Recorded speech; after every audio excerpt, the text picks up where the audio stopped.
नमस्कार दोस्तों। सच्चाई से जोड़े कौन, सन्नाटे को तोड़े कौन। मुंसिफ ही चुप बैठा है, झूठ के कान मरोड़े कौन। खुशियों की चाहत सबको, दर्द से नाता जोड़े कौन। अंबर सब बनना चाहे, सूरज के संग दौड़े कौन। ये सवाल है, वो सवाल है जो आज हमारे देश के सामने खड़े हैं। और इन सवालों का जवाब देगा कौन आखिर, यह भी एक सवाल है।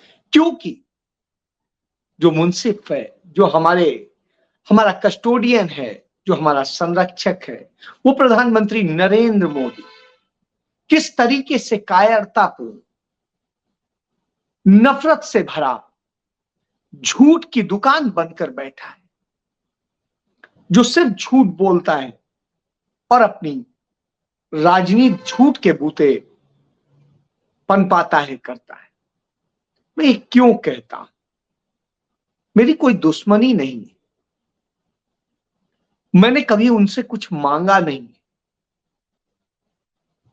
तो जिनसे मुझे कोई अपेक्षा नहीं, आखिर मैं क्यों कह रहा हूं? इसकी वजह साफ, क्योंकि वो झूठ बोलता है, नफरत फैलाता है। मैं उस परिवार से आता हूं जिस परिवार ने इस देश के लिए लड़ाई लड़ने का काम किया, इस देश की आजादी में योगदान दिया। इसलिए मुझे दर्द होता है मेरे देश के साथ यदि गलत होता है, क्योंकि पंडित नेहरू ने कहा था कि भारत माता है कौन। डिस्कवरी ऑफ इंडिया में आप पढ़िए तो आपको पता चलेगा भारत माता है कौन। भारत माता एक सिर्फ जमीन का टुकड़ा मात्र नहीं, एक पहाड़, जंगल, पानी, जल अकेले मात्र नहीं। भारत माता आप भी हैं, भारत माता मैं भी हूं। भारत माता इस देश का हर वह व्यक्ति है, हर वह भूमि का टुकड़ा है, हर वह जंगल है, हर वह सब कुछ है, सब मिलकर भारत माता बनती है। इसलिए हर किसी के हित की बात होनी चाहिए, कल्याण की बात होनी चाहिए। पंडित नेहरू ने देश की आजादी के वक्त में जो पहला भाषण दिया था, वो आजादी का वो भाषण आज भी याद किया जाता है। उस भाषण का जिक्र नरेंद्र मोदी ने इस बार लाल किले पर भी किया, लेकिन उनके करने का मकसद उस इंसाफ को सामने लाना नहीं, बल्कि एक व्यंग बनाना था। बहरहाल वो डेस्टिनी ऑफ मिडनाइट वो भाषण, वह असल में वो शब्द थे जो भारत की तस्वीर दिखा रहे थे कि भारत के लिए क्या करना है। उन्होंने कहा था, इस देश के उस आखिरी व्यक्ति के आंखों में जब तक आंसू हैं, तब तक हमारा काम पूरा नहीं, तब तक हमारी आजादी पूरी नहीं। हमें उसके आंसू को पोंछना है।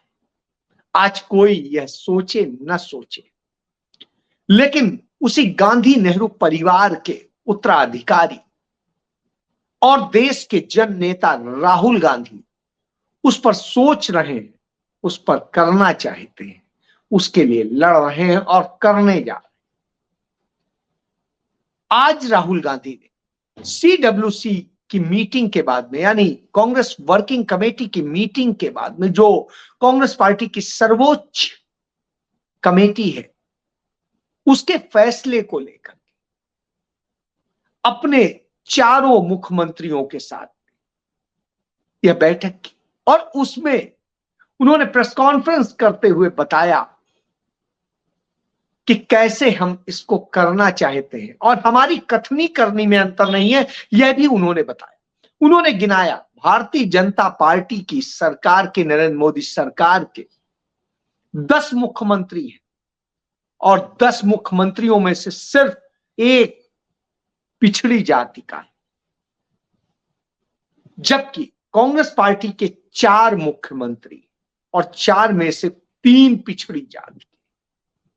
जो ये बताता है कि वास्तव में पिछड़ी जातियों को यह सम्मान देने की परंपरा, उनको हक देने की बात सिर्फ कांग्रेस पार्टी करती। प्रधानमंत्री नरेंद्र मोदी भी तथाकथित रूप से पिछड़े वर्ग से आते हैं, मैं तथाकथित क्यों कह रहा हूं? क्योंकि जब वो मुख्यमंत्री बने तो उन्होंने अपनी जाति को खुद ही पिछड़ा घोषित कर दिया, अन्यथा वो पिछड़े नहीं होते थे, यानी वो गढ़े हुए पिछड़े।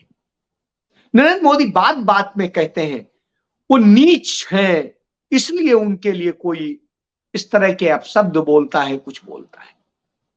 वास्तविकता यह है कि यह उनकी सोच मात्र है, वह खुद सोचते हैं इसलिए, क्योंकि तुलसीदास जी ने लिखा है जाकी रही भावना जैसी, तो उनकी भावना ऐसी है इसलिए उन्हें ऐसी मूरत दिखाई देती है। हालांकि वो दूसरों के लिए जितने गंदे शब्दों का इस्तेमाल करते हैं उसके बाद में समझ में आता है। तो पिछड़ों को हक देने का आज मुद्दा सामने खड़ा है, क्योंकि इतने सालों से उसकी लड़ाई चल रही है। कांग्रेस ने बहुत से हक दिए, लेकिन अभी भी जरूरत है। और न सिर्फ पिछड़ों को, राहुल गांधी ने इससे भी आगे बढ़ के कहा कि हम न सिर्फ पिछड़े वर्ग को हक देने के लिए जातिगत जनगणना कराएंगे, बल्कि आर्थिक सर्वे भी कराएंगे। और उन दोनों से जब निकल के आएगा किसके पास कितना धन है, किसके पास क्या है, उसके बाद इस देश के दलितों को, इस देश के आदिवासियों को और इस देश के पिछड़ों को उनका आनुपातिक हक दिया जाएगा। यानी यह बात पहली बार हिंदुस्तान में कोई कह रहा है कि इस तरह हक देने का हम काम करें। और यह सिर्फ कह नहीं रहा है, यह कर रहा है।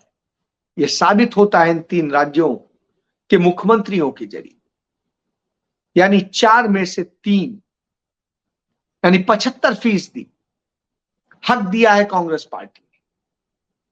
चलिए इसकी बात छोड़िए, राहुल गांधी ने बहुत सारी बातों का जो है जवाब दिया। आज 5 राज्यों के चुनाव की घोषणा हो चुकी है और उन 5 राज्यों में स्थितियां क्या हैं ये आने वाला वक्त बताएगा। लेकिन जो अभी देखने को मिल रहा है उसमें भारतीय जनता पार्टी की विदाई दिख रही है और भारतीय जनता पार्टी भागती हुई दिखाई दे रही है। मैं इसलिए कह रहा हूं कि अनुच्छेद 370 हटाने के बाद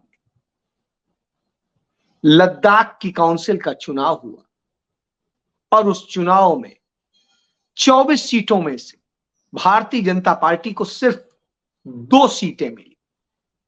कांग्रेस और उसकी सहयोगी एनसीपी ने 22 सीटें जीती। यानी आप इससे समझ सकते हैं कि जनता अब नरेंद्र मोदी को, भाजपा को नकारने लगी है। वो बताने लगी है कि सिर्फ आप जुमलेबाज हैं, आप झूठ बोलते हैं, आप कुछ कर नहीं सकते। यह सच भी सामने आ रहा है। तो अब आने वाले चुनाव में यही होने जा रहा है। हालांकि इंडिया गठबंधन का हिस्सा होने के बावजूद आम आदमी पार्टी फिर से एक बार वही दिखा रही है कि वो आरएसएस और भारतीय जनता पार्टी की बी टीम। मैं ये क्यों कह रहा हूं? क्योंकि आम आदमी पार्टी ने राष्ट्रीय पार्टी का दर्जा तो पा लिया, कांग्रेस के वोट काट करके गुजरात में, कांग्रेस की सीटें हरवा करके, लेकिन उसकी सोच नहीं बदली। वो छत्तीसगढ़ में, राजस्थान में और मध्य प्रदेश में अपने प्रत्याशी उतार रही, वहां पर चुनाव लड़ रही। जिस तरीके से वो चुनाव लड़ने गई थी, आपको याद होगा, कर्नाटक में और फिर हिमाचल प्रदेश में। हालांकि दोनों राज्यों ने उन्हें नकार दिया, यहां पर भी नकारे, लेकिन वो जो नुकसान करेंगे वो कांग्रेस पार्टी का करेंगे। वो तेलंगाना नहीं जाते हैं चुनाव लड़ने के लिए, जहां नुकसान कराना चाहिए, जहां पर वहां की सत्तारूढ़ जो भाजपा की बी टीम है, वहां की बीआरएस, उसको जवाब देना चाहिए। लेकिन वो केसीआर को नहीं करते, क्योंकि उनके साथ मिलकर उनके जो खेल है वो हम सबको पता है। इसके बाद वो मणिपुर नहीं जाते, वहां पर भी चुनाव नहीं करते। यानी कांग्रेस को हरवाने में कैसे योगदान दे, इसका वो काम यहां भी करते हैं। चलिए छोड़िए, कांग्रेस कांग्रेस है, लड़ेंगे, राहुल गांधी लड़ेंगे, इसलिए उन्होंने कभी नहीं। तो यह हमारा मणिपुर पिछले 5 महीने से जल रहा है, हम सबको पता है, जो हालात हैं हमें पता है। लेकिन प्रधानमंत्री को दर्द इजराइल का होता है, उन्हें दर्द मणिपुर का नहीं होता है। आज मणिपुर की एक 12 साल की बच्ची जो प्रधानमंत्री को लिखा और जो वीडियो ट्वीट किया, उसके बाद उन्हें शर्म आनी चाहिए, लेकिन उन्हें शर्म तो आती नहीं। वो तो इजराइल की बात करते हैं, इजराइल की मदद की बात करते हैं, उनके भक्तगण बात करते हैं, और इजराइल के राजदूत उन्हें फटकार देते हैं, कहते हैं हमने न किसी से मदद मांगी है, न हमें मदद चाहिए। यानी इतनी बड़ी बात कह के वो उनको सबक दे देते हैं। तो आप समझिए, आप नैरेटिव गढ़ते हैं, लेकिन वो आपको जवाब देते हैं। राहुल गांधी ने आज की प्रेस कॉन्फ्रेंस में बड़े दम के साथ कहा कि आप हमारी राजस्थान की सरकार को देखिए, जिसने वो महान कार्य किया है जो स्वास्थ्य के क्षेत्र में आज तक कोई नहीं कर सका। स्वास्थ्य का अधिकार दिया है, जिससे वहां के लोगों को क्या क्या लाभ हो रहे हैं। तो जब हम इसकी बात करते हैं तो नरेंद्र मोदी दूसरी तरफ कहते हैं आयुष्मान योजना। आयुष्मान योजना या जो भी योजना आप बताते हैं, लेकिन आपके ही शासित, भाजपा शासित महाराष्ट्र में, नांदेड़ में रोजाना 13 से 14 लोग मर रहे हैं स्वास्थ्य सेवाओं की बुरी स्थिति के कारण।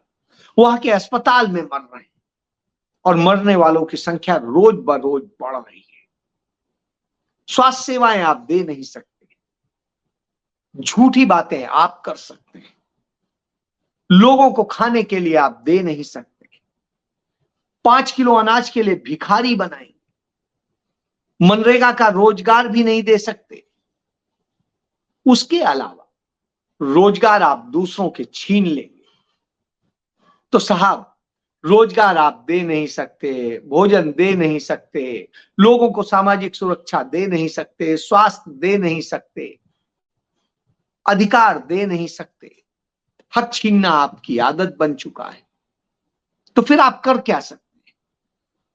तो इस बात को राहुल गांधी ने कहा कि नरेंद्र मोदी ने 2 भारत बना दिए, 2 इंडिया बना दिए, एक जो पूंजीपतियों का है और एक जो इस देश के सामान्य नागरिकों का है। चंद पूंजीपतियों के जेब को, उनके खजाने को भरा जा रहा है, लेकिन जो इस देश के नागरिक हैं, इस देश के लोग हैं, जो सबसे बड़ा योगदान देते हैं, उनका सब छीना जा रहा है। हालात ये है, एक तरफ ये धर्म की बात करते हैं, दूसरी तरफ गंगा जल पर 18% जीएसटी लगा देते हैं। गंगा जल पर डाक विभाग ने गंगा जल का शुरुआत की थी कि गंगा जल आपको पहुंचेगा, हर कोई बात नहीं, जो डाक का खर्चा होगा वो देगा, लेकिन अब उस पर भी 18% जीएसटी लगा दिया गया। इसके पहले आपने देखा दूध पर जीएसटी, रोटी पर जीएसटी। यानी कौन सी चीज इस देश की जनता से लूटेंगे? धर्म के नाम पे भी लूटेंगे, दूसरे नामों पे भी लूटेंगे। आप देखिए, काशी विश्वनाथ चले जाइए, अब सब कुछ पेड हो गया है। आप महाकाल चले जाइए, भभूति पेड पर मिलती, पूजा, हर पूजा पेड हो गई है। आप इसी तरीके से कहीं भी चले जाइए, अयोध्या में जमीनों की लूट हो रही है, चंदे की लूट हो रही है, और सब कुछ हो रहा है। चंद पूंजीपतियों के हाथ में सब सौंपा जा रहा है, वो जमीनें खरीद रहे हैं और दूसरी चीजें कर रहे हैं, और वहां पे अपने आलीशान होटल्स और सब कुछ बना रहे हैं। फायदा किसको? वहां के कॉमन लोगों को तो छोटा मोटा ही। वास्तव में पूंजीपतियों के हाथ में सब सौंचे, जो ये पूंजीपतियों के हाथ में जो सब सौंपा जा रहा है, उसके कारण देश का हक मारा। तो यह हक मारी का जो सिलसिला है वो रुकना चाहिए। इसी को लेकर राहुल गांधी आज संजीदा है, बात कर। देश की न विदेश नीति सफल है, न गृह नीति सफल है, न इस देश के लोगों की सुरक्षा है, न सामाजिक अधिकार है, न कुछ। सिर्फ झूठ और नफरत का खेल चल रहा है। जो सच बोलता है उस पर ईडी, सीबीआई और इनकम टैक्स और दूसरे वो कार्रवाई शुरू कर देते हैं। राज्यों में भी ऐसे ही खेल चल रहा है। पंजाब में ही मैं देखता हूं कि आम आदमी पार्टी का सरकार भी वही खेल करती है जो नरेंद्र मोदी दिल्ली में करते हैं। लेकिन इन सब के बाद जो आपकी साजिशें हैं, आपके खेल हैं, वो इस देश को शर्मिंदा करते हैं, इस देश को अपमानित कराते हैं और इस देश का हक मारते हैं। तो ये हकमारी अब आपकी नहीं चलेगी, यह इस देश की जनता बताएगी। इस देश के साथ में आपने धोखा किया है कश्मीर से अनुच्छेद 370 हटाकर, क्योंकि इसके जरिए आपने कश्मीर के हक मारे, इस देश के लोगों के भी हक मारे, क्योंकि उसके बाद ना आतंकवाद रुका ना और कुछ, बल्कि बढ़ा है। आपने नोटबंदी करके जिस तरह से इस देश का हक मारा है, इस देश की अर्थव्यवस्था को बर्बाद किया है, उससे भी बर्बाद कौन हुआ है? इस देश का पूरा व्यापार, व्यवसाय और सारे काम जिससे रोजगार छीन गए, यह आपने किया। और 2000 का नोट लगाया गया, बिल्कुल तुगलकी फरमान की। 1000 का 500 का बंद करके बदल के 500 और 2000 कर दिया, और नतीजा क्या हुआ? अब 2000 भी आप बंद कर दिए। तो साहब, आपको असल में सरकार चलाना ही नहीं, आप तो उस बंदर की तरह हैं जिसे सत्ता मिल गई, भीड़ ने उसे जिता दिया, और जीतने के बाद उसके पास में कोई पीड़ित पहुंचा कि साहब इंसाफ दिलाइए, शेर हमारे बच्चे को लिए जा रहा है, तो आपकी हिम्मत नहीं है कि आप चीन का चा बोल सके। तो आप बोले इस पेड़ से उस पेड़, उस पेड़ से उस पेड़, और घूमते घूमते उसने कहा राजा साहब क्या कर रहे हैं? उनका देख नहीं रहे, मैं 18-18 घंटे काम कर रहा हूं, तुम्हारे लिए लगा, कूद रहा हूं, फांद रहा हूं। साहब, ऐसा राजा हमें नहीं चाहिए। हमें तो वो राजा चाहिए जो नतीजे दे, और नतीजे वाला राजा हमें चाहिए, तो वो राजा मिलना चाहिए। तो फैसला आपको करना है कि आपको कौन सा राजा चाहिए। वो जो झूठ बोलता है, कभी ओबीसी के नाम पर, कभी दलितों के नाम पे, कभी आदिवासियों के नाम पे, कभी किसी नाम पे, लेकिन हक उन्हीं के मारता है। आदिवासी राष्ट्रपति बनी, लेकिन सबसे ज्यादा आदिवासियों पर अत्याचार उनके समय में हुआ। वो जब राज्यपाल थी तो हक मारने का कानून उन्होंने साइन किया आदिवासियों। दलित राष्ट्रपति बना, उसने दलितों के हक मारे, दलित बेटियों के साथ में रेप हुए, गैंग रेप हुए। और उसके बाद में आप देखिए, इसी तरीके से आज जब हालात हो रहे हैं, पिछड़ों के हक मारे जा रहे हैं और कह रहे हैं हम पिछड़े हैं, हमारा तमाम पिछड़ा, तो यह स्थिति है। किसी को आप बदनाम करिए, लेकिन वास्तव में आप लोग हक मारने वाले हैं और सिर्फ हक ही मार सकते हैं। यही आपका चरित्र है। इसलिए सच को पहचानना होगा और सच के साथ खड़ा होना होगा। यही हमारा आपका काम, और यह हमें करना चाहिए। नहीं करेंगे तो हम अपना खोएंगे। फैसला आपका है। जय।